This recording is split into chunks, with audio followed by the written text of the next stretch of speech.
able to hide it. Thank you. Thanks, Mom. You're welcome. Okay, 1, 2. Here are these two. What's the green stuff right here?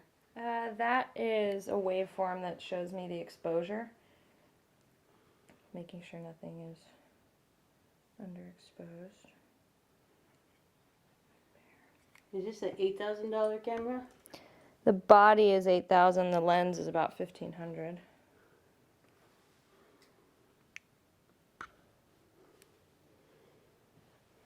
Awesome.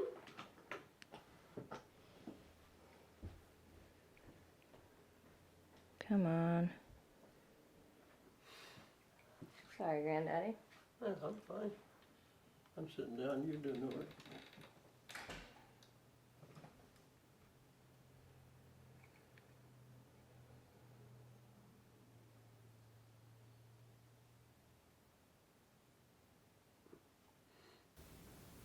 Oh, there we go.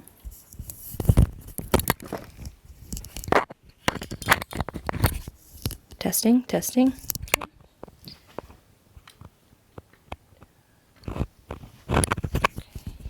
So, what we need to do is just, if you don't mind, I'm going to clip this just on your sweater. It's fine. And then we'll just hide this. You can put it right in the furthest pocket if you want to. That would be good, but I want to hide the wire a little Okay. bit. Do you mind if I just tuck it under here? No. That'd be great. I don't like to see the wires. Right there. Comfy? Okay.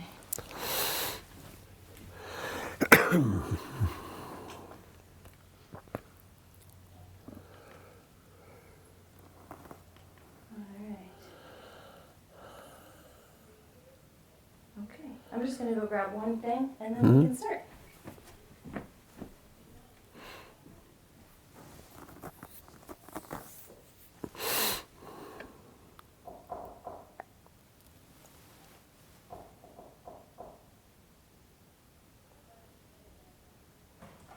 Hello?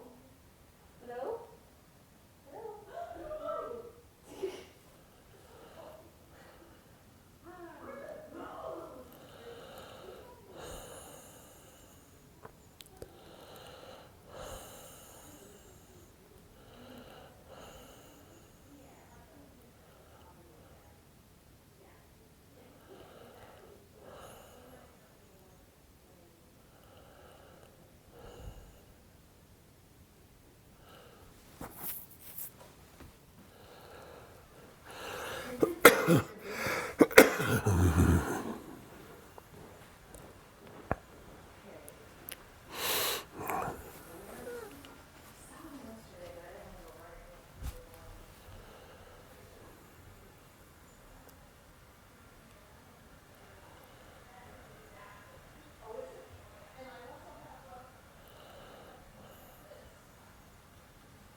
That's such a pretty chair. It is. It is. It is. You have a lot of very pretty chairs. That cabinet behind you was made for, I didn't realize until I restored it, was made for a drugstore in Youngstown, New York, where the Niagara River runs into Lake Ontario. Oh, wow. Beautiful little village, had a fort there, Fort Niagara. And it was built in 1895 for the drugstore, Bullock's Drugstore, and had the name on it, and it's all black walnut, and it was each little drawer inside had locks so they could put the drugs in the. Oh, wow. That's so cool. Okay. was testing your audio, which is perfect, and it's actually just a little too loud. Which is so strange. Maybe you can change it so it goes up and down so my voice is not so monotonous. No. Huh. They gave me these newfangled. I don't know how to use these. It's a shame. I'm just gonna move it down. So we can test that. Okay. I wonder why it's doing that.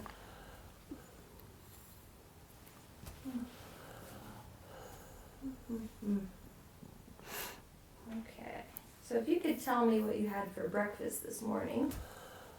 Oh, that's fine. I had a bowl of cereal. I mixed some Cheerios with some frosted mini wheats Okay.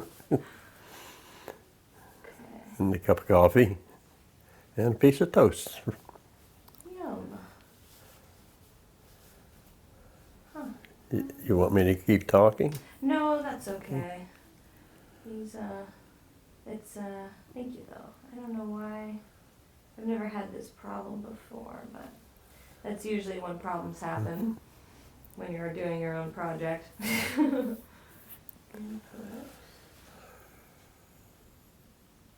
Very strange. Very strange. Let's see. Okay, let's try one more time. If you could tell me. Okay. I had rye toast and coffee and a bowl of cereal. Perfect. Okay, it worked. I'm gonna have to cough once in a while. Oh, that's okay.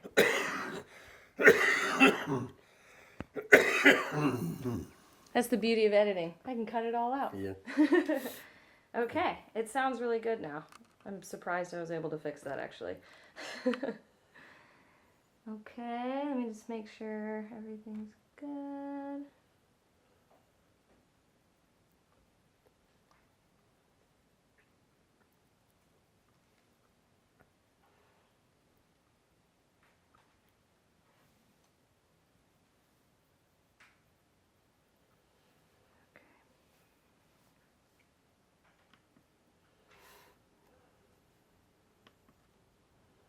All right.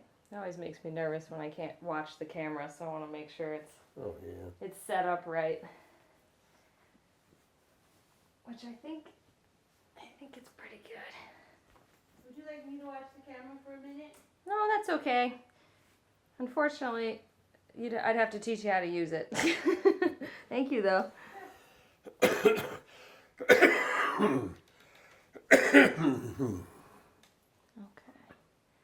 So the one thing I'm going to do, feel free to take a drink of water anytime. I'm just going to move this out of frame. Thank you. Yeah, we can pause anytime you want. Okay. And then, do you mind if I grab my notes? Nope, not at all. I can't see them. Great. Okay. We'll start with a photo. What? We'll start with a photo. Oh, okay. Let's see. I'm just gonna get my settings right.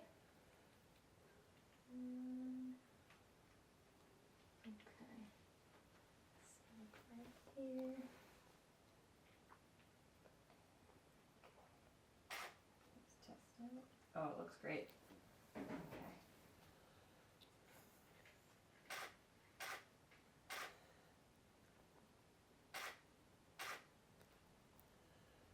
Beautiful.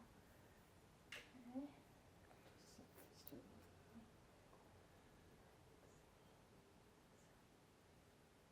6,200.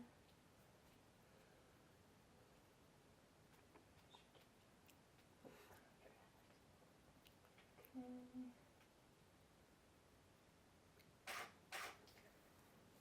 Still kind of getting my settings right. Okay, very cool. All right, 1, 2, 3. Awesome.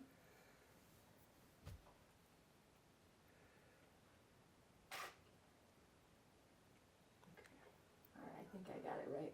All right, 1, 2, 3. Awesome. So good, Granddad. These look so good. I think even you will like them. Cool. Get some more of you and Jill before we leave. Okay. I think I need to buy water. I had it. I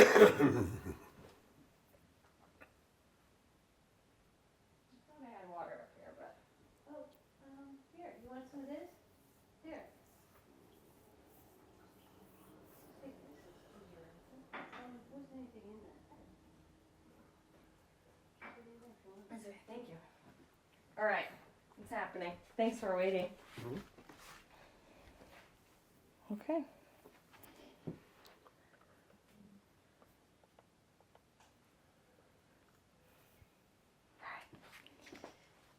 Actually, Mom, Yeah, I do need your help real quick okay. because I can't check to see if I'm in or out. Glasses. Oh, crap. Pretty sure it's okay. My glasses are in Jill's room, but. So I just want you to make sure that I'm not in it at all. Yeah. Okay, so when I talk with my hands, they That come in hit- a little. Yep. Okay, cool. In the green spot, in the green area where the, Okay, the, that's the fine. meter is. Okay, thanks. Okay, thank you, Granddaddy, for sitting down with me. I Oh, know cameras are kind of. it's a pleasure. My road trip relations, my lovely granddaughters. Welcome to home. He said, you've asked me to talk about my life. I'd have to start from the beginning, and that takes me back to my mother and father because they created me, and I was an accident. And it was as soon as I was old enough to understand, my father had a habit of talking out of turn when he had too much beer, and I found out that they wanted no children at all ever. It was something that happened. So after being married for 4 years, an accident happened, and I think I told you before that when my mother was in the hospital, she tried to jump out the window, and the nurse and an orderly caught her off the 5th floor window, and didn't get any better after that. I think she dropped me down the stairs after I was 5 weeks old, and I always loved to think that it wasn't on purpose. But I saved the hospital bill. I still have it. I was in the hospital in Lynchburg, Virginia for 4 days, and the bill was $9. So it was quite a difference in times. My dad was telling me that I was conceived in the back of a 1928 Pierce Arrow convertible. Now you're young, you don't really need to know this. So when he had a little too much beer, he revealed everything. His dad was an English major, and I think all the years he ever talked to me until the day he died, he never heard a word I said. He was always looking for sentence structure and the proper spelling. So I didn't talk to him that much because it was a pain in the ass. But I did love him, and oh, I forgot where I was, but I'll continue. I was born 4 years after they were married, and it was just tough. During the Depression, things were just rougher than hell, and he lost his job like everyone in Pittsburgh in the steel mill. So we had to wait until they took me to Virginia. I wasn't old enough to travel, so they had an old Model A Ford, 1928 Model A Ford they made a basket that they hung in the back because the tops of the cars had wooden frames up there. So they screwed these screw eyes in and the springs. I remembered the shape of the screws and the springs, and he couldn't believe it because I drew a picture later in life of and that was I was just a month old. But after riding up and down those roads and staring at the damn springs for a while, I could remember exactly what it was like. But we went to Virginia, and my parents and my aunts and uncles, they all went there because my grandfather didn't know there was a depression. He had everything he needed, and he had lots of little poor properties and farms. He took care of them, and he gave them each a cow and a dozen laying hens, and a little bit of love and a few bottles of whiskey, and said, "Go to it." So they survived, and had pleasant memories of it. You know, as long as you have something to eat and a roof over your head, you're not hurting too badly. But the Depression, when I was little, I didn't, you know, all through the 30s, I didn't understand, because I thought that's the way life was, because everyone around me was just as poor as we were. In fact, the black people used to come knock on the back door and ask my grandmother for she had some salt pork or any green beans, and they all had lots of kids to feed. And quite a memory. But I'll go on for a minute. Can we stop for a second? Yeah, of course. Yeah. I wanted to remember what I was going to tell you about the birth, and I'll get back to it later. Oh yeah, I think you mentioned you learned pretty young that you were conceived in the back seat of the. Right.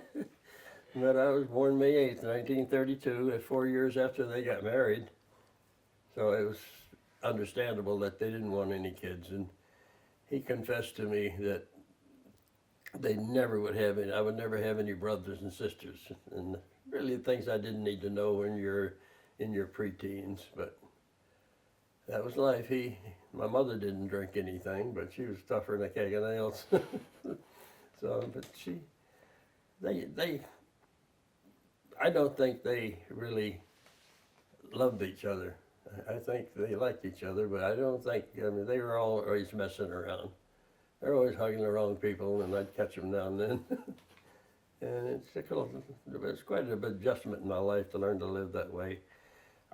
Since after I was maybe 5 or 6 that I was an unwanted child, I could just feel it, you know, and I learned to adjust to it. And I had no one to play with and no one to associate with, so I had a rough start in life. My education as I went through was not good, because today the kids wake up with computers in the morning and have contact with the world. I had none. Living in those mountains and having no neighbors, there was no white kids I could play with, and they didn't want me playing with the black kids, so I had no prejudices. Up until Obama, I had no prejudice whatsoever. I played on an all-black semi-pro football team until I was 38. Never had some of my best friends in the steel mill were black people, but didn't take much for him to get me started the other way. But anyway, I'm going to read you a little poem here that'll help explain me without me having to do it too much. And it's called My Living Well, Will, and I decided to jot this down. I do this once in a while. If I'm in the right mood, 11 o'clock at night, I'll just sit down and the words come rolling out. But I'll read this to you. It's a shame that our culture has deteriorated to a point of mirth. Apparently now we must pay a lawyer before we leave this earth. The politicians and lawyers now dictate how we decease. I've wished the bastards out of my life and hope to go in peace. I penned this directive at the age of 83 with hope and aspirations that there's much more I might see.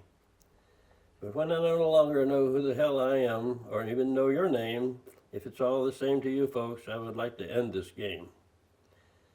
My loved ones should not have the decisions to make in prolonging a hopeless life, not friends, sons or daughters, and certainly not my loving wife. When I'm too far gone to control my bodily functions to see or comprehend, when expensive care around the clock is compulsory, then consider this the end. If my body is racked with pain and there's no relief in sight, please pull the plug immediately and rid me of my plight. When the gin's gone and sex no longer a choice, I want you to do what's right and for you to be my voice. I've survived lead poisoning and asbestos by the gram. I've survived the ire of ladies' mates, and alas, here I still am. I've endured poverty, hard work, and the heartbreak of divorce. Even cancer failed me to do me in, that I let nature take its course.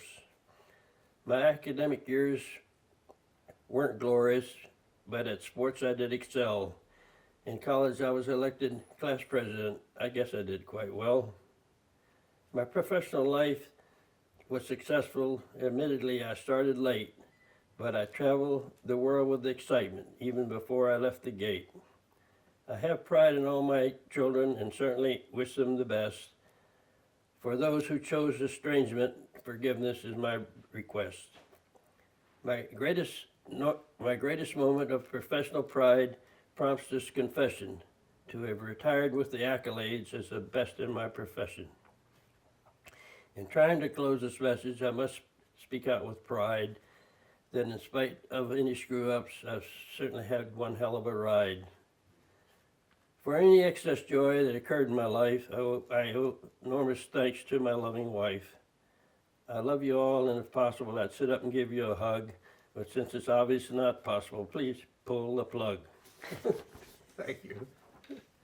I love it. Yeah, so wrote that with probably a pack of beer.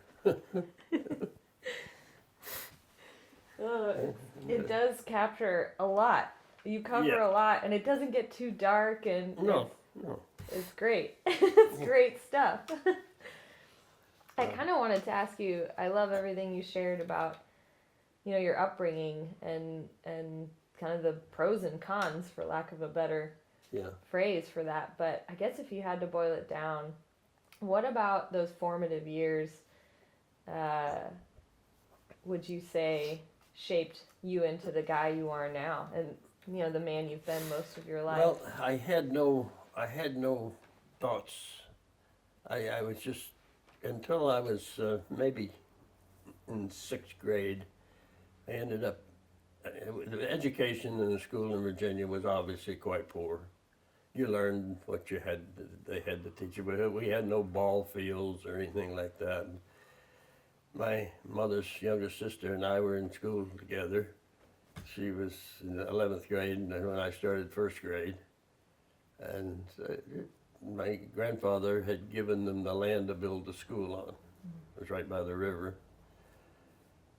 But because I had no one to play with when I was little, there was no TV, no radio. You just had to make things up yourself, and it was tough. It's so different than today. I so envy my grandchildren that can just, she can sit down and teach me, at 5 years old, how to use a computer. It's unbelievable. I mean, you taught yourself so much, though. Oh, I did. When I got in school, I had no idea, from lack of exposure, what I would like to do with my life. I expected if I made it to 72, that would be a miracle, because in 1940s, that was really old age. And so I lost it for a minute. It's okay. Oh yeah, that's okay. I was gonna check something. Yeah. That's really interesting that 72 was considered very Yeah, old. yeah. And I mean, here you are now. Forgive me, 87? I'll be 87 in a couple of weeks. Yeah. Yeah. You way overshot it.